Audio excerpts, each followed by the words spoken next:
బిస్మిల్లాహిర్రహ్మానిర్రహీం. బుఖారీ షరీఫ్ సంపుటి 9 పుస్తకం 86 ఉపాయాలు సంచిక 85. ఉమర్ బిన్ అబ్దుల్ ఖత్తాబ్ రజియల్లాహు అన్హు గారి కథనం ప్రకారం ప్రవక్త సల్లల్లాహు అలైహి వసల్లం గారు ఇలా అన్నారు: ఓ ప్రజలారా, కర్మల ఫలితం సంకల్పాలపై ఆధారపడి ఉంటుంది మరియు ప్రతి వ్యక్తి తాను సంకల్పించిన దాని ప్రకారమే ప్రతిఫలాన్ని పొందుతారు. కాబట్టి ఎవరైతే అల్లాహ్ మరియు ఆయన ప్రవక్త కొరకు వలస వెళ్ళారో వారి వలస అల్లాహ్ మరియు ఆయన ప్రవక్త కొరకు అయినట్లే. మరియు ఎవరైతే ప్రాపంచిక ప్రయోజనం పొందడానికి కానీ వివాహం చేసుకోవడానికి ఒక స్త్రీ కోసం కానీ వలస వెళ్ళారో వారు దేని కొరకు వలస వెళ్ళారో దాని కొరకు అయినట్లే. సంఖ్య 86.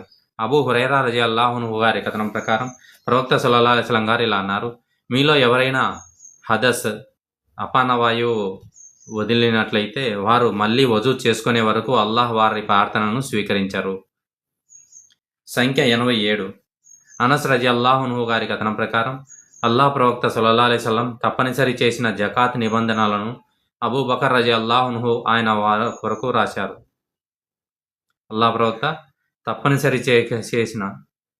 ప్రవక్త సల్లల్లాహు అలైహి వసల్లం గారు తప్పనిసరి చేసిన జకాత్ నిబంధనలను అబూ బకర్ రజియల్లాహు అన్హు ఆయన కొరకు రాశారు.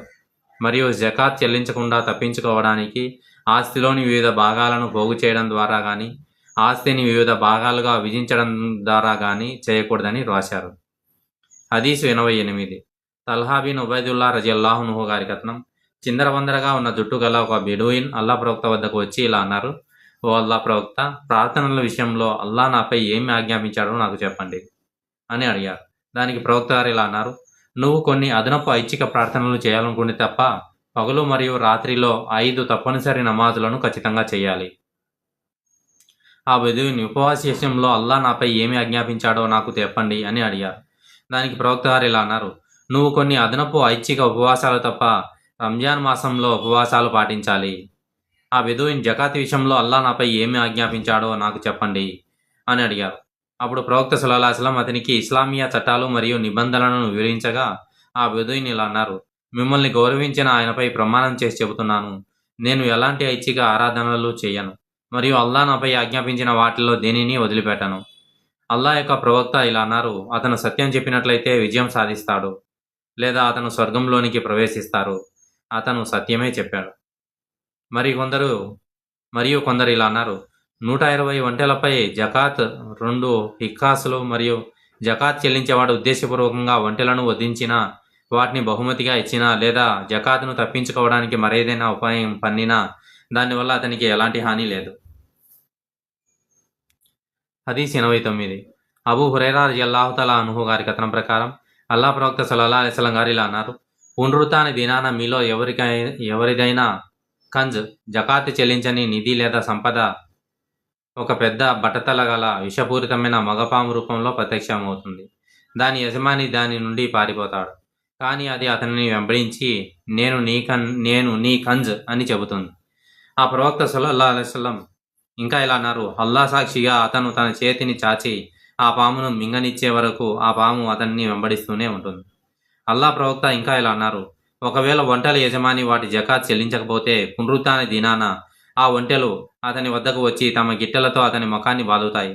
కొందరు ఇలా అన్నారు: ఒంటెలు ఉన్న ఒక వ్యక్తి జకాత్ చెల్లించవలసి వస్తుందేమోనని భయపడి జకాత్ చెల్లించవలసిన గడువుకు ఒకరోజు ముందు దాని చెల్లింపును మోసపూరితంగా తప్పించుకోవడానికి ఆ ఒంటెలను అలాంటివే అయిన ఇతర ఒంటెలకో లేదా గొర్రెలకో ఆవులకో లేదా డబ్బుకో అమ్మివేస్తే అతను ఏమీ చెల్లించనవసరం లేదు. అదే పండితుడు ఇలా అన్నారు: ఒక వ్యక్తి తన ఒంటెల జకాత్ చెల్లించవలసిన సంవత్సరం చివరికి ఒక రోజు లేదా ఒక సంవత్సరం ముందుగా చెల్లిస్తే అతను జకాత్ చెల్లుబాటు అవుతుంది. సంఖ్య 90. ఇబ్ని అబ్బాస్ రజియల్లాహు తఆలా అన్హు గారి కథనం ప్రకారం సాద్ బిన్ ఉబాదా అల్ అన్సారీ తన తల్లి చేసిన ఒక ప్రమాణం గురించి అల్లా ప్రవక్తను సంప్రదించారు. అయితే ఆమె దానిని నెరవేర్చక ముందే మరణించింది. అల్లా ప్రవక్త ఇలా అన్నారు: ఆమె తరపున దానిని నెరవేర్చు. కొందరు ఇలా అన్నారు: ఒకవేళ ఒంటెల సంఖ్య 20కి చేరితే వాటిని యజమాని జకాత్గా 4 గొర్రెలను చెల్లించాలి. ఒకవేళ ఒంటెల సంఖ్య 20కి చేరితే వాటి యజమాని జకాత్గా 4 గొర్రెలను చెల్లించాలి. మరియు ఒకవేళ వాటి యజమాని ఒక సంవత్సరం పూర్తి కాకముందే జకాత్ చెల్లింపు నుండి కుయుక్తితో తప్పించుకోవడానికి వాటిని బహుమతిగా ఇచ్చినా లేదా అమ్మినా అతను ఏమీ చెల్లించనవసరం లేదు. మరియు అతను వాటిని వధించి ఆ తర్వాత మరణిస్తే అతని ఆస్తి నుండి ఎటువంటి జకాతు తీసుకోబడదు. సంఖ్య 90. అబ్దుల్లా రజియల్లాహు అన్హు గారి కథనం ప్రకారం అల్లా ప్రవక్త షిగర్ను నిషేధించారని అబ్దుల్లా చెప్పినట్లు నాఫీ రజియల్లాహు అన్హు నాకు కథనం చేశారు. నేను నాఫీని అడిగాను, షిగుర్ అంటే ఏమిటి? ఆయన అన్నారు, ఒక వ్యక్తి యొక్క కుమార్తెను వివాహం చేసుకోవడం మరియు అదే సమయంలో తన కుమార్తెను అదే వ్యక్తికి మెహర్ లేకుండా వివాహం చేయడం, లేదా ఒక వ్యక్తి యొక్క సోదరిని వివాహం చేసుకోవడం మరియు తన సొంత సోదరిని అదే వ్యక్తికి మెహర్ లేకుండా వివాహం చేయడం.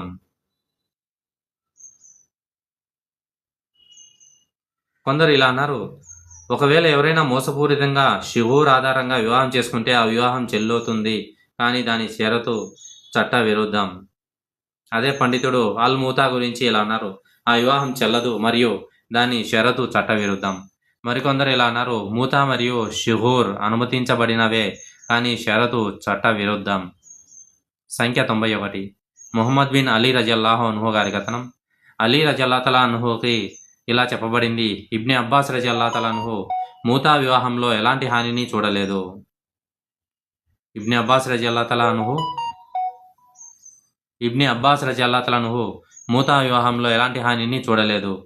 అలీ రజియల్లాహు అన్హు ఇలా అన్నారు, అల్లా ప్రవక్త సల్లల్లాహు అలైహి వసల్లం ఖైబర్ యుద్ధం రోజున మూతా వివాహాన్ని నిషేధించారు మరియు ఆయన గాడిద మాంసం తినడాన్ని కూడా నిషేధించారు. కొంతమంది ఇలా అన్నారు, ఒకడు మోసపూరిత మార్గంలో తాత్కాలికంగా వివాహం చేసుకుంటే అతని వివాహం నిషిద్ధం. మరికొందరు ఇలా అన్నారు, వివాహం చెల్లుబాటు అవుతుంది కానీ దాని షరతు నిషిద్ధం. సంఖ్య 92. అబూ హురైరా రజియల్లాహు అన్హు గారి కథనం ప్రకారం అల్లా ప్రవక్త ఇలా అన్నారు, మిగులు గడ్డి వల్ల ఇతరులు ప్రయోజనం పొందకుండా నిరోధించడానికి తన వద్ద మిగులు ఉన్న నీటితో వారి జంతువులకు నీరు పెట్టకుండా ఎవరూ అడ్డుకోకూడదు. సంఖ్య 93. ఇబ్నే ఉమర్ రజియల్లాహు అన్హు గారి కథనం. అల్లా ప్రవక్త సల్లల్లాహు అలైహి వసల్లం గారు అన్నజస్ పద్ధతిని నిషేధించారు. సంఖ్య 94. అబ్దుల్లా బిన్ ఉమర్ రజియల్లాహు అన్హు గారి కథనం. ఒక వ్యక్తి ప్రవక్తతో తాను బేరసారాలలో ఎల్లప్పుడూ మోసపోతున్నానని చెప్పారు. దానికి ప్రవక్త సల్లల్లాహు అలైహి వసల్లం గారు ఇలా అన్నారు, నువ్వు బేరం చేసినప్పుడల్లా మోసం వద్దు అని చెప్పు. సంఖ్య 95. ఉర్వా రజియల్లాహు అన్హు గారి కథనం. అతను ఆయిషా రజియల్లాహు అన్హును ఈ వాక్యం గురించి అడిగారు, ఒకవేళ మీరు అనాథ బాలికలతో న్యాయంగా వ్యవహరించలేరని భయపడితే మీకు నచ్చిన ఇతర స్త్రీలను వివాహం చేసుకోండి. ఆయిషా రజియల్లాహు అన్హా ఇలా అన్నారు, ఇది తన సంరక్షకుని సంరక్షణలో ఉన్న ఒక అనాథ బాలిక గురించినది. అతను ఆమె సంపదకు అందానికి ఆకర్షితుడై ఆమె స్థాయిలోని ఇతరుల స్త్రీల కంటే తక్కువ మహర్ ఇచ్చి ఆమెను వివాహం చేసుకోవాలనుకుంటున్నారు. కాబట్టి అటువంటి సంరక్షకులు వారి పూర్తి మెహర్ ఇచ్చి న్యాయంగా చూసుకుంటే తప్ప వారికి వివాహం చేయకూడదని నిషేధించబడింది. అప్పుడు ప్రజలు అటువంటి కేసుల కోసం అల్లాహ్ ప్రవక్త యొక్క తీర్పును కోరారు. దానికి అల్లాహ్ ఇలా ఉత్తరింపజేశారు, వారు స్త్రీల గురించి నీ ఉపదేశాన్ని అడుగుతున్నారు.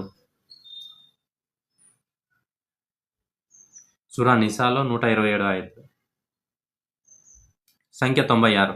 అబ్దుల్లా బిన్ ఉమర్ రజియల్లాహు అన్హు గారి కథనం ప్రకారం ప్రవక్త సల్లల్లాహు అలైహి వసల్లం గారు ఇలా అన్నారు, ప్రతి ద్రోహికి ఒక జెండా ఉంటుంది, దాని ద్వారా పునరుత్థాన దినాన వారు గుర్తించబడతారు. సంఖ్య 97. ఉమ్మే సలమా రజియల్లాహు అన్హు గారి కథనం. ప్రవక్త గారు ఇలా అన్నారు, నేను కేవలం ఒక మనిషిని మాత్రమే. మీ మధ్య వివాదాలు తలెత్తుతుంటాయి. మీలో ఒకరు తమ వాదనను మరొకరి కంటే సమర్థవంతంగా మరియు ఒప్పించేలా వినిపించవచ్చు. అప్పుడు నేను విన్నదాని ఆధారంగా వారికి అనుకూలంగా తీర్పు ఇవ్వవచ్చు. జాగ్రత్త, పొరపాటున ఎవరికైనా వారి సోదరుడు హక్కును సంబంధించిన దానిని నేను ఇస్తే వారు దానిని తీసుకోకూడదు, ఎందుకంటే నేను వారికి నరకాగ్నిలో ఒక భాగాన్ని ఇచ్చినట్లు అవుతుంది. సంఖ్య 98. అబూ హురైరా రజియల్లాహు అన్హు గారి కథనం. ప్రవక్త గారు ఇలా అన్నారు, కన్య నుండి సమ్మతి అడిగే వరకు ఆమెకు వివాహం చేయకూడదు. అలాగే వివాహం చేసుకోవడానికి అంగీకరిస్తుందో లేదో అడిగే వరకు వివాహిత స్త్రీకి మళ్ళీ వివాహం చేయకూడదు. అప్పుడు ఓ అల్లాహ్ ప్రవక్త, ఆమె సమ్మతిని ఎలా తెలియజేస్తుంది అని అడిగారు. దానికి మౌనంగా ఉండటం ద్వారా అని చెప్పారు.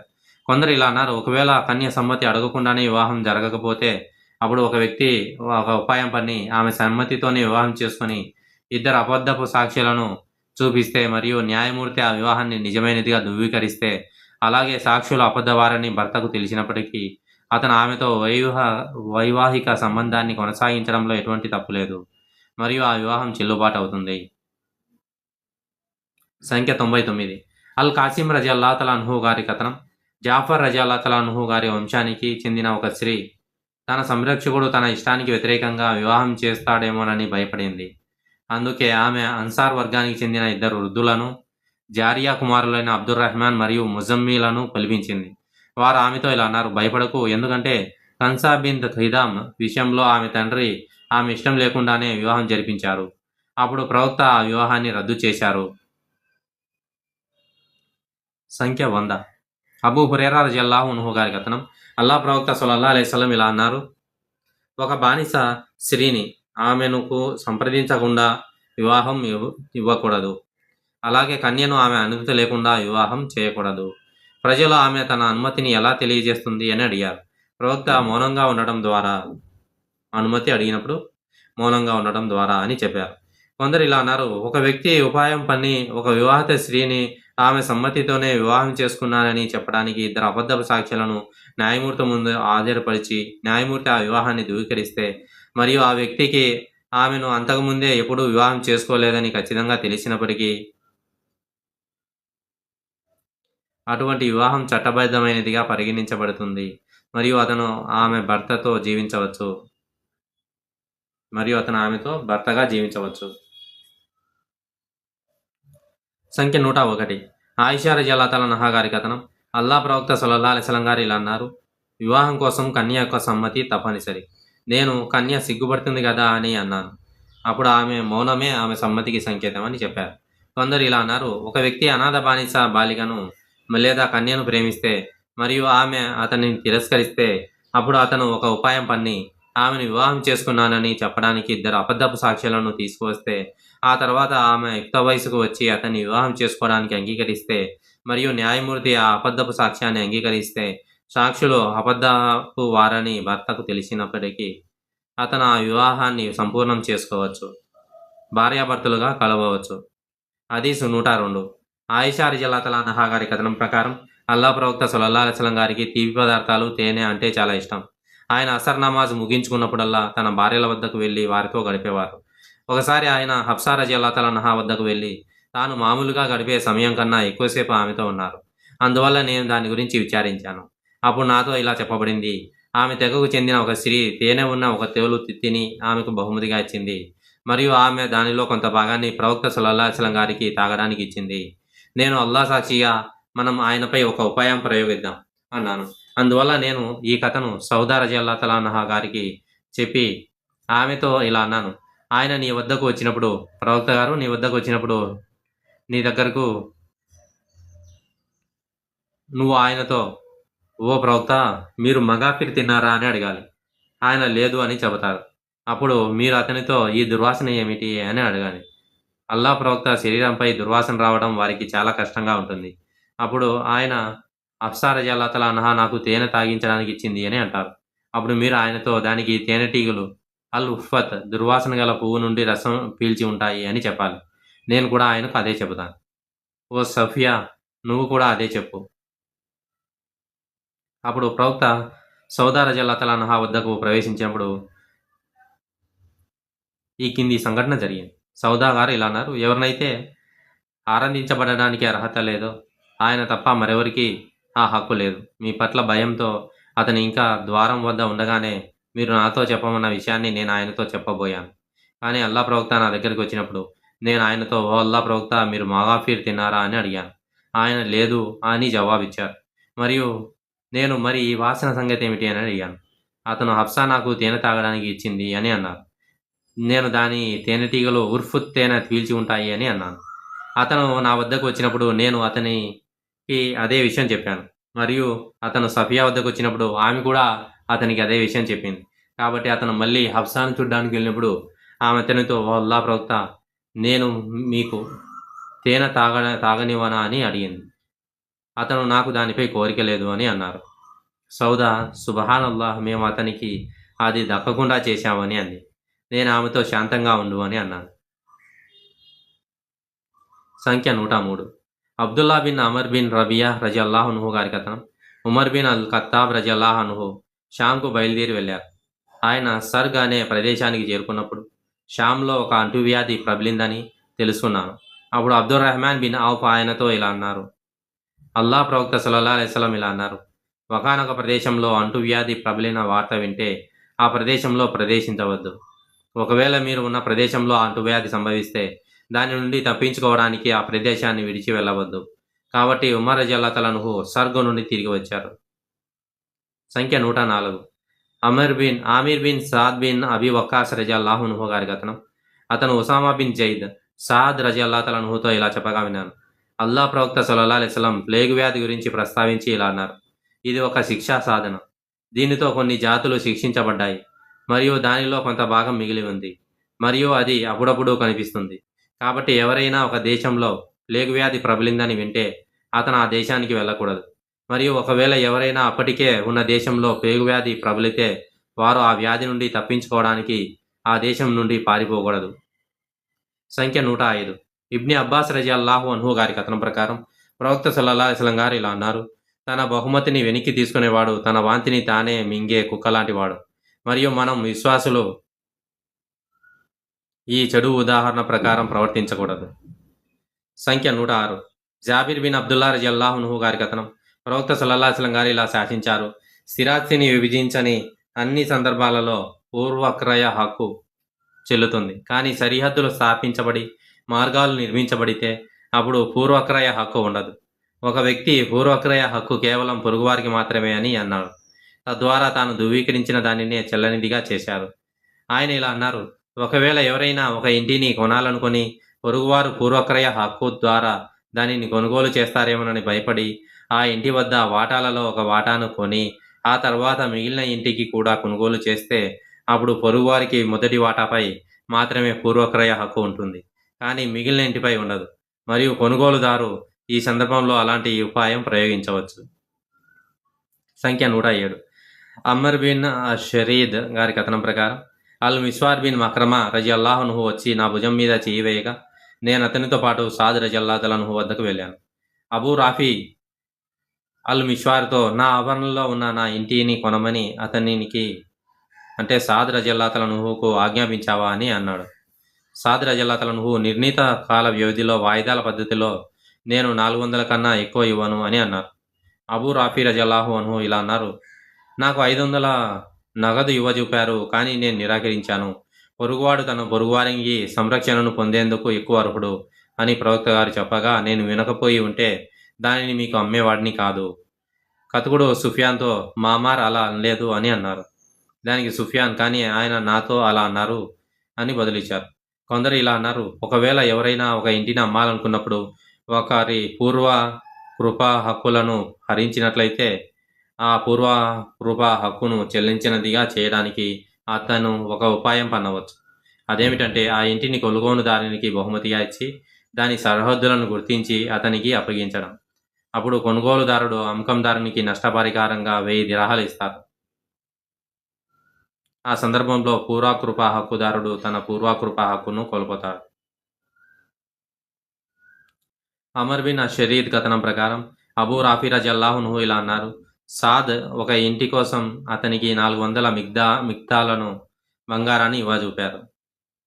అబూ రాఫీ ఇలా అన్నారు, పొరుగువాడు తన పొరుగువారి చేత ఎక్కువ సంరక్షణ పొందడానికి అర్హుడు అని పల్లా ప్రవక్త చెప్పడం నేను వినకపోయి ఉంటే నేను దానిని నీకు ఇచ్చి ఉండేవాడిని కాదు. కొందరు ఇలా అన్నారు, ఒకవేళ ఎవరైనా ఒక ఇంటిలో కొంత భాగాన్ని కొనుగోలు చేసి దానిపై ఉన్న పూర్వకృప హక్కును రద్దు చేసుకోవాలనుకుంటే అతను దానిని తన చిన్న కుమారునికి బహుమతిగా ఇవ్వవచ్చు మరియు అతను ప్రమాణం చేయవలసిన బాధ్యత ఉండదు. సంఖ్య 108. అబూ హుమైద్ సయీద్ రజియల్లాహు అన్హు గారి కథనం ప్రకారం అల్లా ప్రవక్త సల్లల్లాహు అలైహి వసల్లం గారు బనీ సులైం తెగ నుండి జకాత్ వసూలు చేయడానికి ఇబ్నే అల్ లుతావియ్యా అనే వ్యక్తిని నియమించారు. అతను తిరిగి వచ్చినప్పుడు ప్రవక్త సల్లల్లాహు అలైహి వసల్లం అతనిని లెక్క అడిగారు. అతను ప్రవక్తతో ఇది మీ డబ్బు మరియు ఇది నాకు బహుమతిగా ఇవ్వబడింది అని అన్నారు. దానికి అల్లా ప్రవక్త ఎలా అన్నారు, నువ్వు నిజం చెబుతుంటే నీకు బహుమతులు లభిస్తాయో లేదో చూసుకోవడానికి నీ తండ్రి తల్లి ఇంట్లోనే ఎందుకు ఉండకూడదు? నువ్వు నిజం చెబుతుంటే నీకు బహుమతులు లభిస్తాయో లేదో చూసుకోవడానికి నీ తండ్రి తల్లి ఇంట్లోనే ఎందుకు ఉండలేదు? ఆ తర్వాత ప్రవక్త మమ్మల్ని ఉద్దేశించి అల్లాను స్తుతించి మహిమపరిచిన తర్వాత ఇలా అన్నారు: అమ్మాబాద్, అల్లా నా సంరక్షణలో ఉంచిన ఒక పనిని చూసుకోవడానికి మీలో ఒకరిని నేను నియమించాను. ఆ తర్వాత అతను నా వద్దకు వచ్చి ఇది మీ డబ్బు మరియు ఇది నాకు బహుమతిగా ఇవ్వబడింది అని అంటారు. అతనికి బహుమతులు లభిస్తాయో లేదో చూసుకోవడానికి తన తండ్రి తల్లి ఇంట్లోనే ఎందుకు ఉండలేదు? అల్లా సాక్షిగా మీలో ఎవరైనా అక్రమంగా ఏ వస్తువునైనా తీసుకుంటే అతను పునరుత్థాన దినాన ఆ వస్తువుతోనే అల్లాను కలుస్తారు. మీలో ఎవరైనా గుర్రమనే ఒంటెను గాని గుర్రుమనే జంతువును గాని మోయడం నేను చూడాలనుకోలేదు. అల్లాను కలిసినప్పుడల్లా అంబా అని అరిచే ఆవు లేదా మేక అలా అరిచే గొర్రె. అప్పుడు ప్రవక్త తన చంకల తలదనం కనిపించే వరకు తన 2 చేతులను పైకెత్తి, ఓ అల్లాహ్, నేను నీ సందేశాన్ని తెలియజేయలేదా అని అన్నారు. ఆ కథకుడు ఇంకా ఇలా జోడించి, నా కళ్ళు చూశాయి మరియు నా చెవులు విన్నాయి. సంచిక 109. అబూ రాఫీ రజియల్లాహు అన్హు గారి కథనం ప్రకారం ప్రవక్త సల్లల్లాహు అలైహి వసల్లం గారు ఇలా అన్నారు: తన పొరుగువాడే తన బాగోగులు చూసుకోవాల్సిన హక్కు ఎక్కువగా ఉంటుంది. ఇతరుల కన్నా తన పొరుగువారికే తన బాగోగులు చూసుకోవాల్సిన హక్కు ఎక్కువగా ఉంటుంది. కొందరు వ్యక్తులు ఇలా అన్నారు: ఒకవేళ ఎవరైనా 20,000 దిర్హంలకు ఒక ఇల్లును కొనాలనుకుంటే దానిని కాగితాల మీద 20,000 దిర్హంలతో కొని అమ్మకందారునికి కేవలం 10,000 దిర్హంలను నగదు రూపంలో చెల్లించి మిగిలిన ధరకు అంటే 10,000 దిర్హంలకు కేవలం 1 దినారును నగదు రూపంలో చెల్లించడానికి అమ్మకందారునితో ఒప్పందం చేసుకోవడం ద్వారా ఒకరి పూర్వ కొర కొనుగోలు హక్కును హరించడానికి ఒక ఉపాయం పన్నడంలో ఎటువంటి నష్టం లేదు. ఒకవేళ పూర్వ కొర కొనుగోలు హక్కు ఉన్న వ్యక్తి ఆ ఇంటికి 20,000 దిర్హంలు ఇస్తే అతను దానిని కొనవచ్చు, లేకపోతే దానిని కొనే హక్కు అతనికి ఉండదు. ఈ ఉపాయం ద్వారా అతను పూర్వకొర కొనుగోలు హక్కు నుండి బయటపడ్డారు. ఒకవేళ ఆ ఇల్లు అమ్మకందారుడు కాకుండా వేరొకరికి చెందినది అని తేలితే కొనుగోలుదారుడు తన చెల్లించాల్సిన 10,000 దిర్హంలను మరియు 1 దినారును అమ్మకందారునికి నుండి తిరిగి తీసుకోవాలి. దీనార్ ఎందుకంటే ఆ ఇల్లు వేరొకరికి చెందినదని రుజువైతే మొత్తం బేరం ఒప్పందం చట్టవిరుద్ధం అవుతుంది. ఒకవేళ కొనుగోలుదారు ఇంటిలో ఏదైనా లోపాన్ని కనుగొని అది అమ్మకందారుడికి తప్ప మరెవరికి చెందని పక్షంలో కొనుగోలుదారుడు దానిని తిరిగి ఇచ్చి తాను వాస్తవంగా చెల్లించిన 9,999 దిర్హములు మరియు 1 దినారుకు బదులుగా 20,000 దిర్హములను తిరిగి పొందవచ్చు. అబూ అబ్దుల్లా రజియల్లాహు అన్హు ఇలా అన్నారు: అయితే ప్రవక్త గారు ముస్లింలతో వ్యవహరించేటప్పుడు వారికి రోగగ్రస్తమైన చెడిపోయిన వస్తువులను లేదా దొంగిలించబడిన వస్తువులను అమ్మకూడదు అని చెప్పినప్పటికీ ఆ వ్యక్తి ముస్లింల మధ్య కొంతమందిని మోసాలు చేయడానికి అనుమతిస్తున్నారు. సంఖ్య 110. అమర్ బిన్ అషైరీద్ గారి కథనం ప్రకారం అబూ రాఫీ రజియల్లాహు అన్హు ఒక ఇంటిని సాద్ బిన్ మాలిక్కు 400 మిక్తాల బంగారానికి అమ్మి ఇలా అన్నారు: పొరుగువారి కంటే వారి పొరుగువారే ఎక్కువ శ్రద్ధ వహించవలసిన హక్కు కలిగి ఉంటారు అని ప్రవక్త గారు చెప్పడం నేను వినకపోయి ఉంటే దానిని నీకు అమ్మేవాడిని కాదు.